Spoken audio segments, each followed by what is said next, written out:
Experimental archaeology allows us the opportunity to gain incredible insight into the past so that we can better interpret the archaeological record, connect our students and our audiences with their past in incredibly powerful ways, and also to fulfill our innate desire and searches to connect with the past in our own way as well.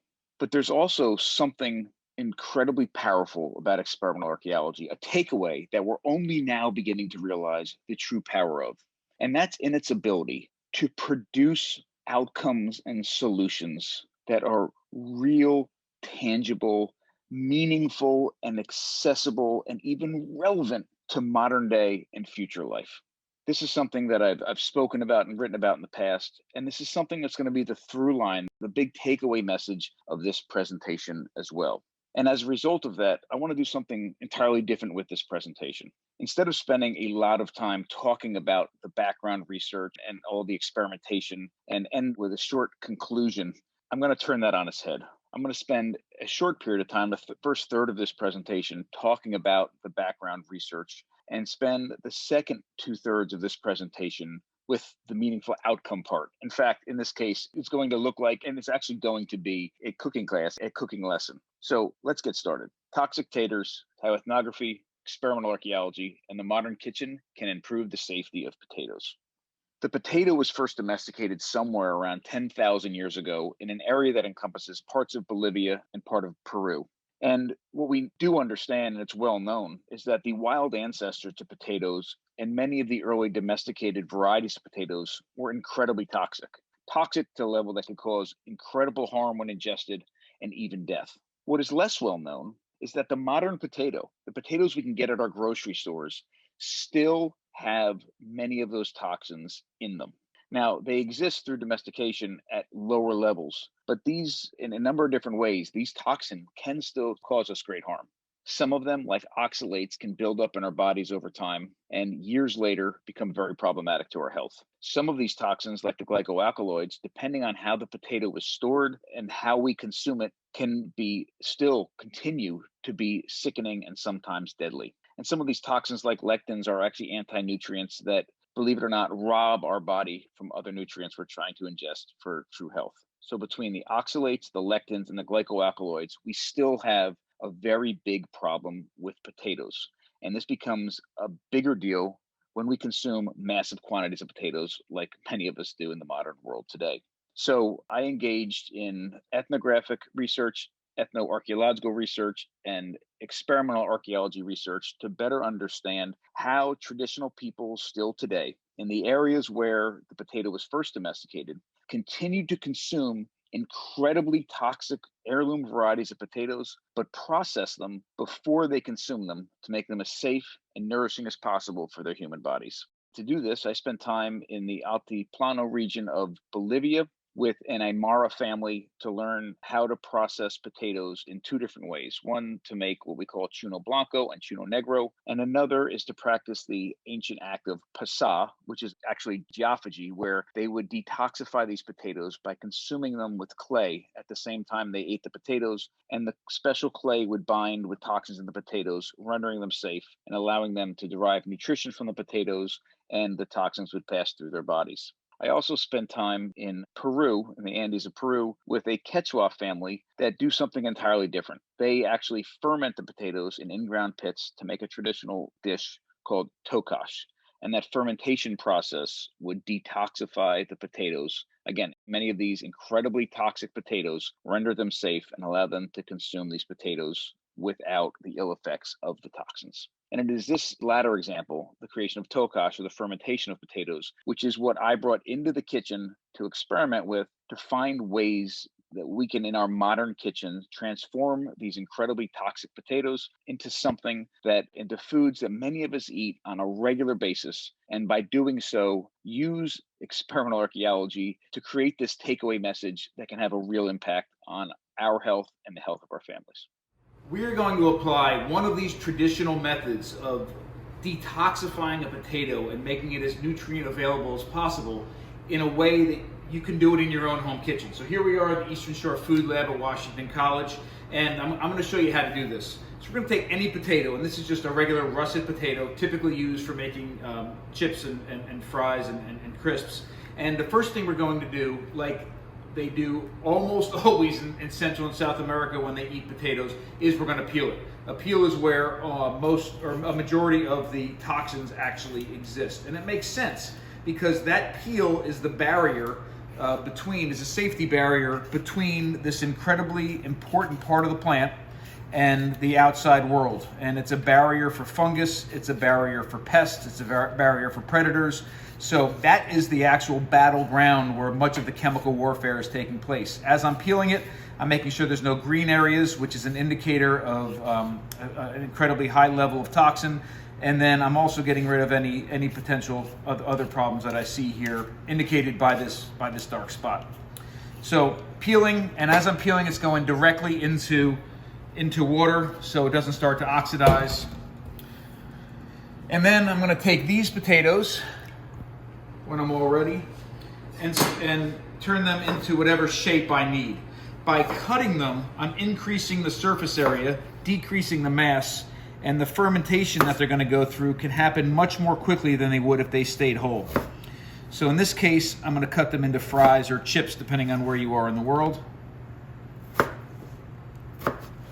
Set them aside, and we'll just do 3 real quick so that we can get this moving and I can show you the important pieces.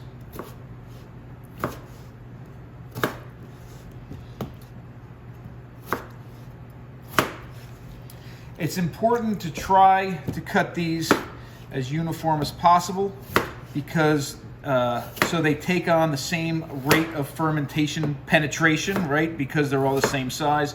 But just as importantly, when you cook them, if they're the same size, have the very similar dimensions, and in this case I'm mostly talking about thickness, they'll cook at the same rate. If you don't do this, then they're going to cook at different rates. Some will be overcooked, some will be undercooked. Okay, so I have my potatoes. I have a container that I'm going to ferment in, and this is only a several day fermentation, 3 to 5 days. So you can use high quality plastic, glass, or ceramic is better. I'm going to set it on the scale, turn it on, make sure that it's set to grams, it's tared to 0. I'm going to add the potatoes here, so I want to weigh the potatoes and I want to weigh the water at the same time. This allows me to calculate the right amount of salt. The salt is based on a combination of both the potatoes and the water. So I'm going to add enough water to make sure they're covered. The fermentation process will make this entire thing expand. So I don't want to be within an inch or 2 of the rim because if I am, it's going to overflow on my counter. And I look here and I see that my total is 1,770 grams. So I need 2% of that combined weight of potatoes and water, so 1,770 times 0.02, that means I need 35.4, so we'll round it up to 36 grams of salt. So I'm going to turn this so I can actually see it. I'm going to hit 0 again. I'm going to add salt, so sea salt, non-iodized, high quality salt is what we're looking for here. So I only need a little bit to make this 2% brine. So in this case, 36 grams. Use my hand, distribute that salt. Set it aside, loosely cover it, and depending on the temperature of the room, on a cold day, cold rooms I keep for at least 5 days. Warm rooms I keep for at least 3 days. You'll see the water color change. You'll start to smell that fermentation. You'll start to see some bubbles, and then we'll pick this up in a few days and I'll show you what to do next. These potatoes have been fermenting for, in this case, 5 days in a 2% brine. Now I need to rinse them off really, really good before I fry them.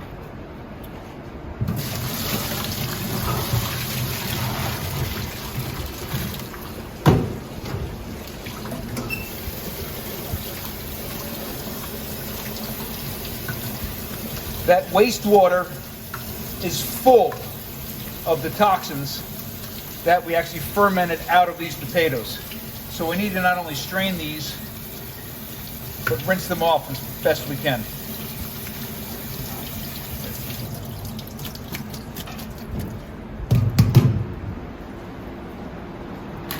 Now they've been rinsed, But if I threw these in the hot fat, it would splatter up at me. This water is dangerous around hot fat.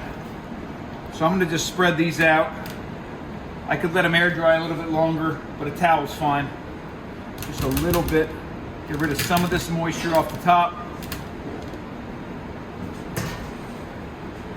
Now the best French fries are cooked twice. It's almost impossible to take a French fry and cook the inside thoroughly and crisp the outside at the same time. So we're gonna do it in 2 steps. The first fry is for cooking the inside. And I'm gonna cook at 325 degrees Fahrenheit for 5 minutes.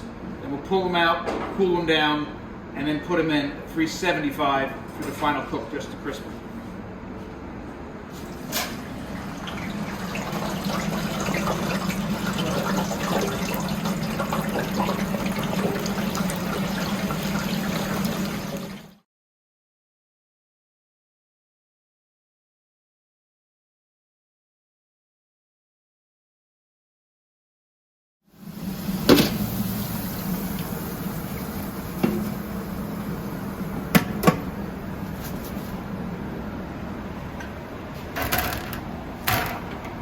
Okay, so there you have it. This is the first fry. These things are not fully cooked yet. They're cooked through, but the outside isn't crisp. So I'm gonna spread these out, let them cool down all the way. I turn the fryer up to 375 degrees Fahrenheit, and then we'll put them back in to crisp them and do the final browning.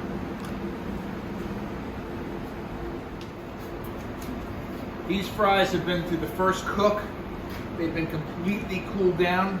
And now they're going in at 375 degrees just to brown and crisp them. It won't take very long.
Okay, so while they're still warm, we're gonna hit them with a little bit of salt so it'll stick better.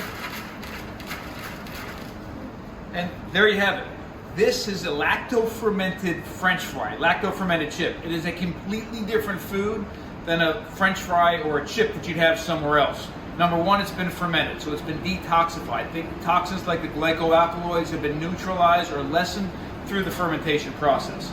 Also, the lactobacillus bacteria have been eating the sugars, the simple carbohydrates, in the potato so that when we put the potato in the hot fat, it didn't produce as many acrylamides, the cancer-causing compounds that are typical of French fries and potato chips or crisps.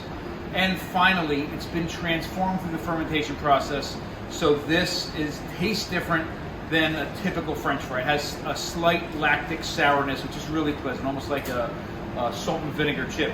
And again, the last thing is we're using hot animal fat to produce these chips.